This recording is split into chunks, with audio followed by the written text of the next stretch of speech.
আলু উঠো বাবা, আজকে গরুর হাটে যাব। সত্যি বাবা? হ্যাঁ বাবা, ঈদের আর মাত্র 7 দিন বাকি। বাবা আমরা কিন্তু একটা পিঙ্ক কালারের গরু কিনবো। আগে হাটে চল, তারপর দেখি পিঙ্ক না ব্লু। আমার বন্ধু মুলা নাকি পিঙ্ক গরু কিনছে। আরে একটা সাদা গরু কিনে গোলাপি রং করে দিলেই তো পিঙ্ক গরু। মা আজকে কিন্তু পিঙ্ক গরু নিয়েই ফিরবো। আচ্ছা বাবা, সাবধানে যেও। বাবা ওই গরু কুরবানি দিলেই ঈদ হবে? হ্যাঁ বাবা, কুরবানির ঈদ। বাবা ফুচকা খাবো। আচ্ছা ঠিক আছে, আগে খাও তারপর হাটে যাব। আমরা কিন্তু অনেক বড় গরু কিনেছি। আমরা পিঙ্ক গরু কিনবো।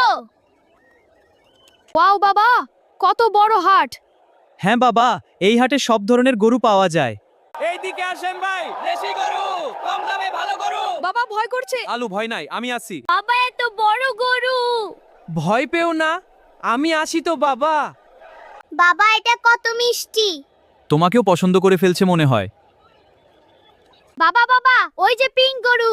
আরে সত্যিই তো। এই গরুর দাম 8 লাখ টাকা।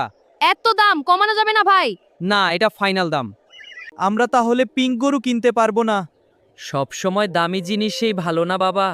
বাবা দেখো এটা আমার কাছে আসছে। মনে হয় এটা তোমাকে পছন্দ করেছে। বাবা আমার এই গরুই চাই। তাহলে এটাই আমাদের ঈদের গরু। হ্যাঁ ইয়ে ইয়ে আমরা গরু কিনেছি। মাশাআল্লাহ, সুন্দর গরু। ওয়াও কত সুন্দর গরু। এটা কিন্তু আমার বন্ধু। গরুকে ভালোবাসতে হয় বাবা।